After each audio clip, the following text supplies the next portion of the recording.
Olá pessoal, tudo bem? E no vídeo de hoje, como você já viu aí no título, será um vídeo muito interessante. Vamos falar de algo que muitas vezes não estamos acostumados a abordar. Eu estava conversando e nós achamos que seria muito importante discutir esse tema, porque há tantos casamentos sofrendo por causa da área sexual, não é? Eu até brinquei com ele. Agora vamos falar sobre sexo gospel. Exatamente. Porque o sexo cristão deve ter um padrão diferente do sexo mundano que vemos por aí. Parece que tudo gira em torno de sexo, e o mundo está cada vez mais sensualizado. Não podemos deixar de falar sobre isso. Nesta semana, eu vi um depoimento de uma moça que foi abusada sexualmente dentro de casa pelos primos durante muitos anos. Ela nunca tinha ouvido falar sobre sexo dentro da família. Hoje, ela vive dando palestras, e a principal mensagem dela é: pais, falem sobre sexo com seus filhos. Porque se nós não falarmos, o mundo vai falar. A pornografia já domina tudo. A cada 4 pesquisas no Google, uma está relacionada à pornografia. O mundo está com a sexualidade aflorada. Por isso, hoje vamos abordar alguns assuntos como sexo anal, sexo oral e o que pode ou não entre 4 paredes. Antes de mais nada, quero dizer que o sexo é um presente de Deus. O sexo não é apenas para a procriação.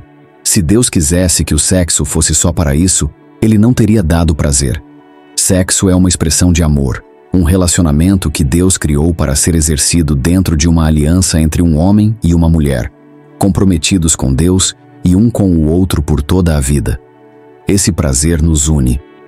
Quando a Bíblia diz que o sexo torna 2 pessoas uma só carne, isso significa que você se entrega totalmente, se revela e dá tudo o que tem para a outra pessoa. É um relacionamento único, que você não tem com filhos, amigos ou qualquer outra pessoa. Sexo é uma grande bênção, não é pecado e não precisa ser visto como tal. Agora, eu não posso ser dogmático, pois a Bíblia não é tão clara em relação a tudo. Por exemplo, sobre sexo oral. A Bíblia fala que o homem deve se deleitar nos seios da mulher. A finalidade do seio, além da amamentação, também está relacionada ao prazer. Salomão escreveu sobre isso, dizendo que os homens deveriam se deleitar nos seios da mulher da sua mocidade. Isso sugere que o sexo oral é permissível. Algumas pessoas dizem que a boca é apenas para louvar a Deus. Mas, se fosse assim, o beijo também seria proibido. A boca é uma zona erógena, e o beijo é maravilhoso porque permite que você olhe nos olhos do seu cônjuge, criando uma conexão especial. Quanto ao sexo anal, eu pessoalmente acredito que ele fere. É uma prática que pode causar doenças e problemas físicos, porque o ânus não foi feito para isso. Essa é minha opinião, mas respeito quem pensa diferente. Deus não criou o sexo para ferir ninguém. No casamento, a escolha deve sempre ser baseada no amor pelo outro. Muitos casais da igreja vêm até mim e as mulheres dizem que não querem fazer sexo anal, mas os maridos tentam obrigá-las. O cristianismo nos ensina a amar o outro, buscando a felicidade do próximo. Por outro lado, há também casos em que um dos cônjuges não gosta de sexo ou tem dificuldades nessa área. A Bíblia nos ensina que o casal deve buscar um equilíbrio, respeitando as necessidades um do outro. Afinal, o casamento não é apenas uma amizade, é uma aliança, e o sexo é parte importante dessa união.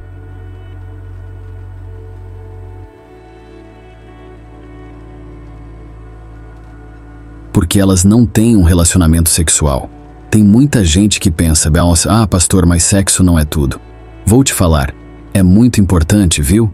Porque sem o sexo, a própria palavra de Deus mostra que isso pode dar brecha para o inimigo. Se você ler em Provérbios, há um versículo muito interessante que diz assim: quando falta o mel, até o amargo se torna doce.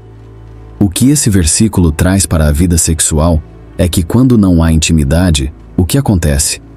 Aquilo que a pessoa desprezava, agora começa a olhar com outros olhos.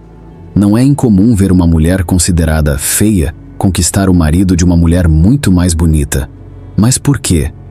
Talvez porque ela deu atenção que ele não recebia. Está faltando algo no casamento, entende? Não podemos fechar os olhos para a realidade. As pessoas costumam julgar dizendo: "Ah, a pessoa que traiu não tem caráter." É muito fácil dar essa resposta, mas nem sempre é tão simples. Há casos de pessoas que passam meses sem ter relação, sem intimidade sexual. Precisamos lembrar que somos corpo também e temos nossas fraquezas. Quero ler uma passagem para você entender que não sou eu quem está falando, mas a palavra de Deus. Está no livro de 1 Coríntios, capítulo 7, a partir do versículo 3. Lá, há conselhos para os casais cristãos. O marido conceda à esposa o que lhe é devido, e semelhantemente a esposa ao seu marido. A mulher não tem poder sobre o seu próprio corpo, e sim o marido. E semelhantemente, o marido não tem poder sobre o seu próprio corpo, e sim a mulher. Não vos priveis um ao outro, salvo talvez por mútuo consentimento, por algum tempo, para vos dedicardes à oração, e novamente vos ajuntardes, para que Satanás não vos tente por causa da incontinência. Esse trecho fala sobre duas questões importantes da área sexual. Primeiro, o marido não é dono do seu próprio corpo, e sim a esposa. E o contrário também é verdade. Isso significa que você não deve pensar apenas em si mesmo, mas buscar satisfazer o outro. Muitas vezes, ouvimos mulheres reclamando: "Ah, meu marido só quer satisfazer a ele mesmo. Ele faz o que quer, e depois simplesmente dorme." Da mesma forma, há mulheres que sempre dizem que estão cansadas, que não querem fazer nada. Claro, sabemos que a rotina é pesada, principalmente quando há filhos. Mas é preciso fazer um esforço pelo bem do casamento. O texto diz claramente: "Não vos priveis um ao outro." Não usem o sexo como arma. Às vezes, acontece uma briga, e a mulher decide fazer greve, coloca calça jeans para dormir e evita qualquer aproximação. Isso é muito triste. Depois, vêm as reclamações quando o relacionamento termina. Infelizmente, muitos casamentos acabam por causa disso. E depois que termina, não adianta chorar. Então, faça a sua parte hoje. Pergunte ao seu cônjuge: o que você gosta?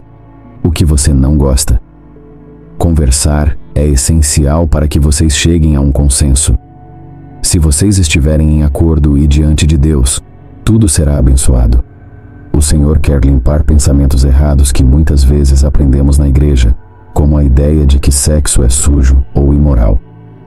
Já aconselhei uma moça que se divorciou porque simplesmente não queria ter relações com o marido. Em alguns casos, a dificuldade pode ser física ou psicológica. É importante buscar ajuda, ir ao médico ou a um terapeuta. Às vezes, a falta de desejo é causada por traumas do passado, como abusos ou experiências negativas na família.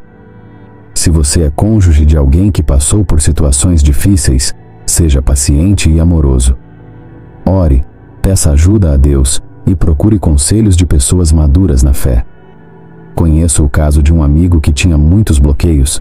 Ele estava com depressão, e eu sugeri que comprasse uma lingerie para a esposa. Ele ficou escandalizado, porque na cabeça dele ainda existia a ideia de que sexo é algo sujo. Muitas vezes, o marido ou a esposa tem desejos dentro do casamento, mas um bloqueio impede que isso seja discutido. Resumindo, não tenha frescura. O casamento é um presente de Deus. O cônjuge é seu, e vocês devem ser cúmplices e parceiros nessa área também. Não tenha medo de se entregar, porque o propósito de Deus é que vocês se completem. O amor busca o bem do outro, descubra o que o outro gosta e invista na relação. Lembre-se, o ideal de Deus para o casamento é que o casal se satisfaça mutuamente e não procure uma terceira pessoa. Se a grama do vizinho parece mais verde, cuide do seu próprio jardim. A Bíblia diz: "Deleita-te com a mulher da tua mocidade." É isso que devemos buscar, sempre com a bênção de Deus. Espero que este conteúdo tenha sido útil. Que Deus abençoe o seu casamento e sua vida. Até o próximo vídeo.